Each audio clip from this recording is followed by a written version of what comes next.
Chris Whipple, the author of The Gatekeepers, How the White House Chiefs of Staff Define Every Presidency. Max Booth, Senior Fellow for National Security Studies at the Council on Foreign Relations. He's a former foreign policy advisor to presidential campaigns of John McCain, Mitt Romney, and Marco Rubio. Also with us, Jeremy Bash, MSNBC national security analyst and a former chief of staff at the CIA and Defense Department. And Jeremy, I want to start with you because you know General Kelly, have worked with him, and I want to get your sense of what he's going to be able to accomplish going forward. First of all, in this leak patrol that the president very much wants him to be the leader of.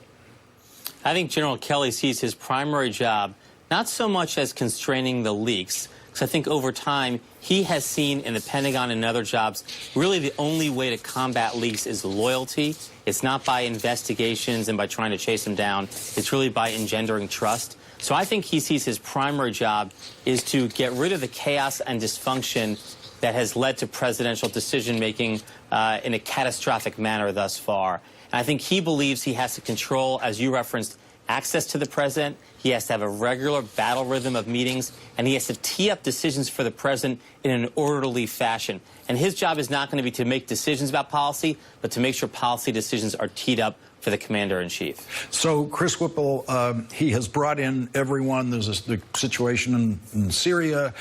Should we fire these missiles or not? He's brought in everyone who has something to say about it. But before he makes his decision, Ivanka would like a word with him. What does the chief of staff do in that situation? Well, look, one of his most important duties is to be the so-called honest broker. He's got to make sure that all of these decisions are teed up with the best information on every side. He's got to make sure that only the toughest decisions get in there, and he's got to make sure that only the people who belong there are in the room. So if Ivanka Trump doesn't belong in the room for that kind of decision, so he's got to enforce that. And, you know, I think, frankly, he's also got to, in addition to being empowered as first among equals, he's got to draw some red lines. You think about this meeting, think about Trump dictating this memo on Air Force One. You know, it's White House chief incompetence, malpractice, that Donald Trump was permitted to even be in that cabin dictating that message. It's White House chief malpractice for Donald Trump to be allowed to be in a room with Jim Comey by himself in the context of an investigation into Russia. I mean, Comey has to find, Kelly has got to find a way to prevent those kinds of meetings and that kind of presidential malfeasance. So Max, the scene is they're at the G20 meeting, and the White House staff gets the word that the New York Times is on to the meeting that the kids had, that Jared and Donald Jr. had. So the people working on this for the White House at the G20 meeting on Air Force One are a former fashion operative who worked for Ivanka Trump, and then a former movie business low-level PR functionary. These are the two people who were working in the White House press office that day. And they actually have better advice than anyone named Trump comes up with in the whole story. They actually advise for more disclosure, and it's the president who says, no, we're going to tell not only less, but we're not even going to tell them anything close to the truth.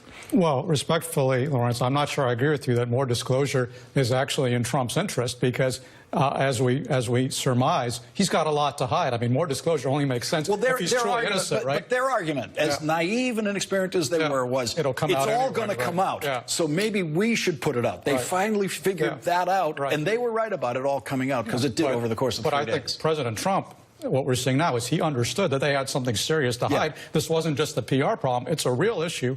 And I think the broader problem here is, you know, you can talk about the staff all you want. And yes, of course, he's surrounded by sycophants and misfits and third-raters. That's all true. But that's not the problem. The problem is not Sean Spicer. It's not Reince Priebus. It's not even Anthony Scaramucci. The problem is Donald J. Trump.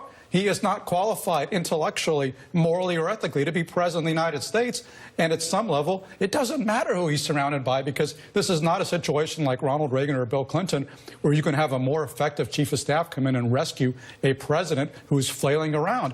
flailing around is kind of Donald Trump's nature. I don't think he can escape this. Jeremy, I want to go to that scene at the G20 where this information comes in, and now I want to put General Kelly there.